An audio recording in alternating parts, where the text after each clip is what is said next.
जैसे फुटबॉल के world cup के दौरान फ्रांस और बेल्जियम में कई बार दर्शकों के बीच उत्पात देखने को मिलता है, ठीक वैसा ही कुछ उपद्रव आज छतरपुर जिले के नौगांव में आयोजित एक अंतर्राज्यीय क्रिकेट टूर्नामेंट के बीच में देखने को मिला। थोड़ी देर के लिए मैच रुका, बहुत सारे लोग मैदान पर आ गए और कुछ लोग उत्तेजित होकर एक दूसरे को गालियां दे रहे थे या झगड़ रहे थे। ऐसी कुछ तस्वीरें हैं जो इस इंटरव्यू के दरमियान हम आपको दिखाते भी रहेंगे। इस विवाद की वजह क्या थी? क्योंकि ये चर्चा तो यहाँ से गई होगी, 30-40 हज़ार लोग यहाँ मौजूद थे, तो चर्चा तो जाएगी, लेकिन रियल वजह क्या थी उस घटनाक्रम की, वो जानना ज़रूरी है। इस घटनाक्रम के दरमियान कांग्रेस के नेता और छतरपुर नौगांव नगर पालिका के उपाध्यक्ष अजय दौलत तिवारी मौजूद थे, जिनसे शायद इस विवाद की शुरुआत हुई थी। वो हमारे साथ मौजूद हैं, उन्हीं से सुनते हैं क्या ये मसला है। हालांकि ये उनकी राय होगी, इसको एक पक्षी आप मान सकते हैं, लेकिन फिर भी हम कोशिश करेंगे कि वास्तविक वजह को टटोलें। अजय दौलत तिवारी जी, पहला सवाल तो ये कि जब से आप चुनाव जीते हैं, उपाध्यक्ष बने हैं, हालांकि आप अध्यक्ष के दावेदार थे कांग्रेस की ओर से, तब से ये विवाद और नौगांव में उत्तेजना का सिलसिला जारी है। आप जहां रहते हैं वहां विवाद क्यों रहते हैं? ये तो नहीं कह सकते क्यों आते हैं। बाकी आज का कार्यक्रम बहुत सफल रहा और मैं सभी को बधाई देना चाहता हूं। जहां जहां जिन लोगों ने सहयोग किया, चाहे पुलिस बल हो, मीडिया हो, लोगों का भी पर्याप्त सहयोग रहा है। आप भी मौजूद रहे, आपने भी अभूतपूर्व ऐतिहासिक कार्यक्रम ये देखा है। इतनी छोटी सी जगह पे इतनी व्यवस्थाएं जुटाना एक बड़ी मुश्किल का काम होता है।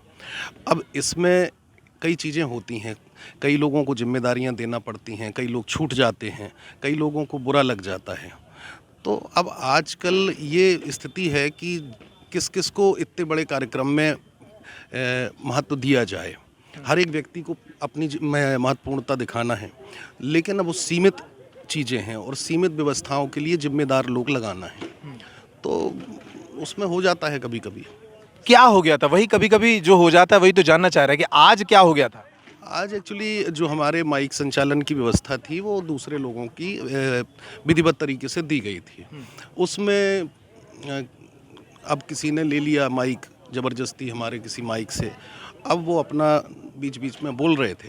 हालांकि उसको हम अवॉइड कर रहे थे, चूँकि अपना कार्यक्रम है और इन चीज़ों को, थोड़ी छोटी छोटी चीज़ों को अवॉइड भी करना चाहिए।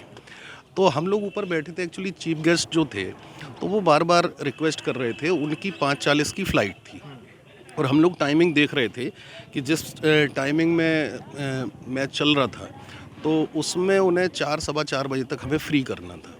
तो जो हमारे और भी अतिथि थे, माननीय विधायकगण आए थे, तो उन्होंने भी निवेदन किया कि आप जाके नीचे और थोड़ा सा ये करें कि स्कोर बोर्ड, ये मैच जल्दी रूटीन में चलता रहे। तो हम आए थे उसको नीचे कि भाई ये बोलो, तो वो अपना अनर्गल बीच बीच में कुछ भी बोल रहे थे। तो हमने कहा ये बोलो कि भाई मैच को रूटीन में आगे बढ़ाना है जल्दी से, क्योंकि चीफ गेस्ट को जाना है। अब उसी में जिस चीज़ के लिए मना किया तो उसी चीज़ को बार बार बोलने लगे, तो हमने कहा ये तो गलत है। तो वो ऐसा लगा कि इंटेंशनली वो केवल विवाद के माध्यम में विवाद बनाने के लिए ही घूम रहे थे और उसमें वो सफल थोड़ा बहुत आंशिक रूप से हुए, लेकिन जनता बहुत समझदार है। हम सब ने निवेदन किया, 4 बातें सुन के भी अपना खून का घूंट पी के, इतना बड़ा आयोजन है, हम उसमें किरकिरी नहीं होने देना चाहते थे। तो निश्चित रूप से जो भी हुआ वो था तो गलत, लेकिन उसको संभाल लिया गया, ये बड़ी बात है। लेकिन ऐसा देखा जा रहा है कि जो नगर निकाय चुनाव के दौरान जो विवाद उपजे थे वो अभी भी सुलग रहे हैं। जिस तरीके से क्षेत्रीय विधायक नीरज दीक्षित के साथ आपका विरोधाभास हुआ, आपके बड़े तीखे बयान फिर उसके बाद आए, जिनसे आज विवाद की जो चर्चा है, आप नाम नहीं ले रहे हैं लेकिन मैं ले देता हूं कि वो शीलू राजा जो कांग्रेस के ही नेता हैं, उनके पुत्र माइक लिए थे और शायद उसी से आपकी बातचीत के बाद विवाद शुरू हुआ। क्या ये कांग्रेस के भीतर की जो कलह है ये अभी भी सुलग रही है और इसका परिणाम क्या होने वाला है आगे? देखिए, ये किन परिस्थितियों में पिछले बार का विधानसभा चुनाव हुआ और क्या यहाँ के समीकरण थे वो आप भली-भांति जानते हो। लेकिन उसके बाद नौगांव को जितना उपेक्षा का शिकार होना पड़ा, हम लोगों ने भी जाके गांव-गांव में कांग्रेस के बारे में बड़ी रैलियां करी, सब कुछ कहा, सब चीज़ें हुई। लेकिन उसके बाद जो लोगों को हमने वादे किए थे वो जब खरे नहीं उतरे तो हमारा कार्यकर्ता बहुत हताश था। उसको एक उम्मीद बनी थी नगरीय निकाय चुनाव में कि चलिए ठीक है, चूँकि हमारा, मैं आपको बता दूं, 30 से 35 हज़ार वोटिंग का हमारा शहर है, 80,000 आबादी नौगांव में निवास करती है और हमारा सराउंडिंग जो 10 किलोमीटर का क्षेत्र है उसमें 25 पंचायतें आती हैं। लगभग 25 पंचायतों में आप मोटा मोटा 50 गाँव से ज़्यादा मान लीजिए, तो उनका रोज़ का आना जाना नौगांव में है। हमारे यहाँ एसडीओपी कार्यालय नौगांव है, थाना नौगांव है और तहसील नौगांव है।